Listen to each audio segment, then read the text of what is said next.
everyone, this is Abby and Liz, and this is the channel where we're learning to live within our means. And tonight we are meeting over the internet. Like you learned from our last video, we live in two different towns, and so we are going to meet tonight and go over our budget. So this is going to be our Budget Buddies series. We're really excited about our Budget Buddies series. This is something that we've been doing for about the last month just with each other. And so basically what we do is we check in at least once a week, and often we're texting each other throughout the week to say, you know, my coworkers were going out to lunch, but I didn't, you know, kind of check in and see how we're doing with things. So I'm going to kind of go over how we did with our weekly, expendable, what do you call that? Discretionary. Discretionary, yeah. Yeah, discretionary categories. So for my family this week with groceries, I tend to do a pretty good job staying within our $50 a week grocery budget. This week I was at $55.48, so that's $5.48 above, which isn't too bad. And then for eating out, I had budgeted $50 a week, and we ended up at $88.49. One interesting thing I learned from sitting down and writing everything down before we did this video was that the most expensive meal eating out that we had this week was $13.57. But we went out, we ate at fast food restaurants that were $10 and under 15 times. So little expenses, thinking like, oh, this won't matter, and I'll just get something off the dollar menu, and this will be fine. You do that 15 times, and all of a sudden you're $38.49 over budget. So, yeah. And then for gas, I usually budget $40 a week. We had to fill up the minivan twice, so that ended up being $80.20. So we were $40.20 over there. And then spending, just general spending, I had budgeted $25 a week, and we spent $60. So that's $35 over. And then miscellaneous spending like haircuts, random other stuff. I budgeted $25, and we spent $54. So that was $29 over budget. So all in all, we were about $150 over budget for the week. And it was really eye-opening to see how these little things really add up. And it's stuff that I don't really analyze. And I just, at the end of the month or whenever I'm out of money, I'm just like, where did all of our money go? So I think this is going to be really good to look at it on a weekly basis to see, that's where our money went. Because that's like a whole bill or even two bills right there, $150. Right. So, yeah. And then my goals kind of for this week are we're going to do a cash budget for the week, because I think that'll really help us not make a million trips to fast food places. And then, because we'll just know when we're out of the money. And then I need to fill in this month for October, I need to fill in bill due dates on my calendar that I keep in my kitchen. Nice. That's good. All right, your turn. So this week for groceries, we have spent $22.43. Wow. We ate out, though, $56.84. And so, so you had broken down the week by numbers. And usually I do that. This last week, I did not.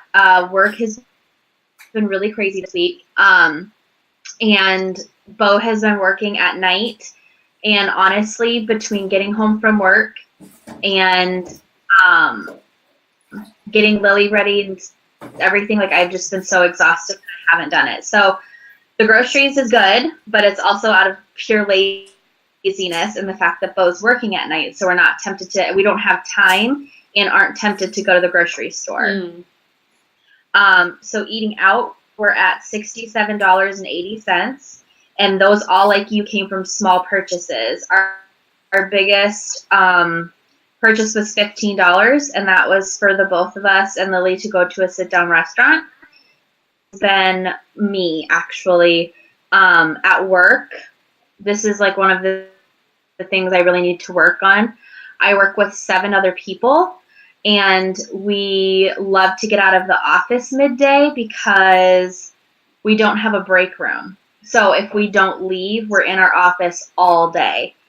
And so typically we're going to Target where I'll grab a coffee, or we're like right in the middle of a ton of fast food. More conscious of it. And one thing I'm going to do is I'm going to leave my debit card at home next week.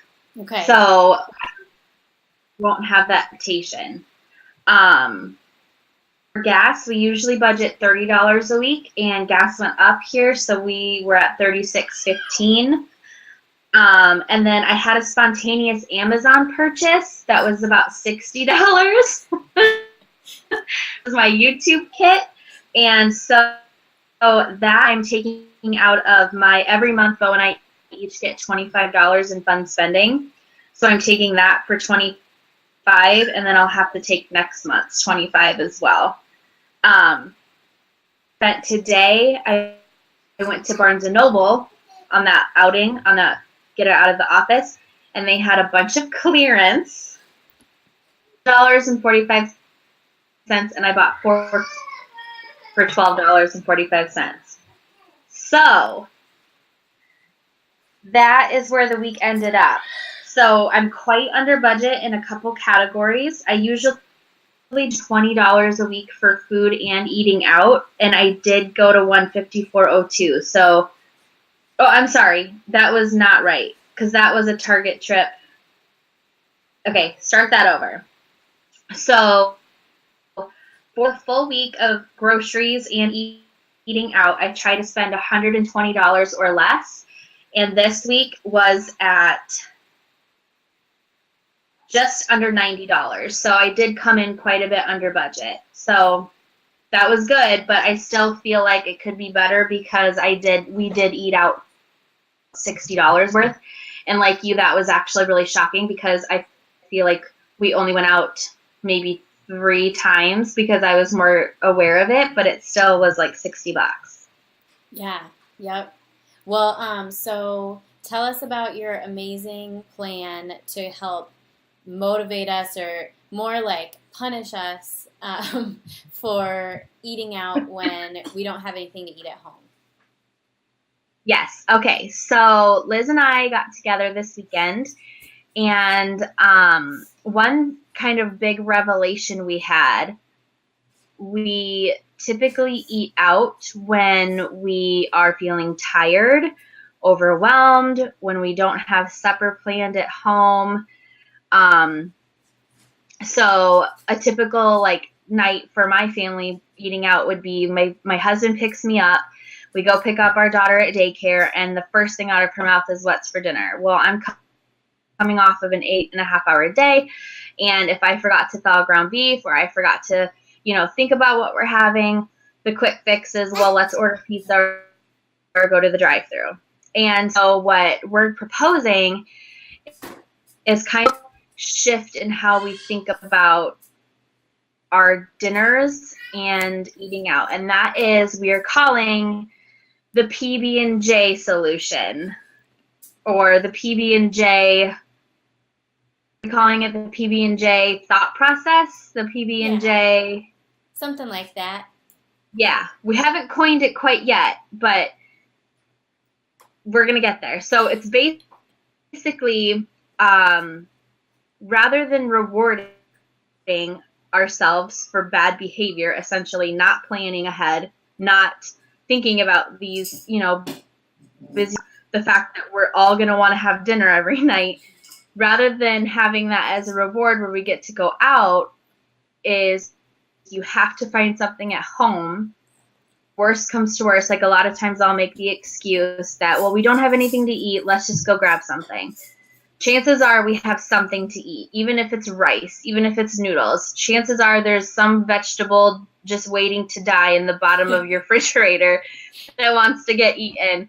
So we're calling this the PB&J theory, or the PB&J plan. And that is, rather than us getting the reward of having a quick fix, you have to eat either something in your house, even if it's a peanut butter and jelly. And if it's 4 nights of peanut butter and jelly because you're too tired or you keep forgetting, then so be it. Because chances are you have something to eat, and at least you probably have peanut butter and bread. And so this whole theory, I'll let Liz kind of explain the behavioral side because she's our psychology genius, and kind of how we have essentially just taught ourselves that it's okay to continuously treat ourselves for basically being lazy, impaired. Yeah. This was such a breakthrough for us to realize this, that when we are feeling depressed or anxious or stressed out, the kitchen is messy, life is busy, we basically are rewarding ourselves by going out to eat because that's what we want to do. And then that kind of cements and rewards the behavior that next time we're not going to meal plan, like almost subconsciously, because we want to go out to eat again. And I can really see that me and my husband do this all the time. So I just thought what Abby said about, I think we should call it the PB&J consequence of, PB&J Consequence. The PB&J consequence, where you don't get rewarded. If you failed to plan, then tough luck. You're getting a peanut butter and jelly sandwich, or you're getting macaroni and cheese, and you don't get the luxury of going out, because why would you get rewarded for basically doing a bad job? So, and we, the only times that we've gone out to eat this week are for lunches at work or over the weekend. So for weeknight family meals, we've been cooking at home or having leftovers, or like tonight we had macaroni and cheese. And that just so changed the way, like, my thought process and the way that I think about just the whole thing. So I think we're going to be doing a lot more meal planning and making sure that we're set up, because we don't want to have peanut butter and jelly. I don't want to feed that to my kids every night. And because then, like, I'm not being a good mom if I'm just giving them the same, meal that doesn't have that much nutrition. Right. Well, and that's a good point too, because, like, to us, it's like, oh, well, if we feed our kid peanut butter and jelly every night, that's not nutritionist. But yet, a Happy Meal, we're like, oh, cool, that's fine. Have this Happy Meal. That's good. Yeah. So even a peanut butter and jelly is better than chicken nuggets. So, yeah. So I think it will be good for us for health and for money. And it is tough. It's hard. Like, agreed. We haven't eaten out for any dinners this week. And I have not been able to keep up on dinner. And, like, tonight I came home, and it's been a really long week at work, and I just wanted to order a pizza or order Chinese food, something that delivered. And my fridge is super bare again, $22 for groceries this week. But I just was like, you know what? We've got bread and peanut butter if nothing else happens. And then I opened my fridge, and I saw some peppers we bought at the farmer's market last week, and I didn't want those to go to waste, so I whipped up some stuffed peppers because I had ground beef in the freezer. It's amazing what you can find when you have peanut butter and jelly as, like, the option that you have to go to. Yep, absolutely. So that is our challenge for you guys this week. Do the PB&J consequence with us. If you're not meal planned, if you're tempted to go out to eat, your consequence is that you're having peanut butter and jelly, or you're having macaroni and cheese or rice or pasta, whatever you've got. There's no need to go out and spend that money. You've got food at home. Yep.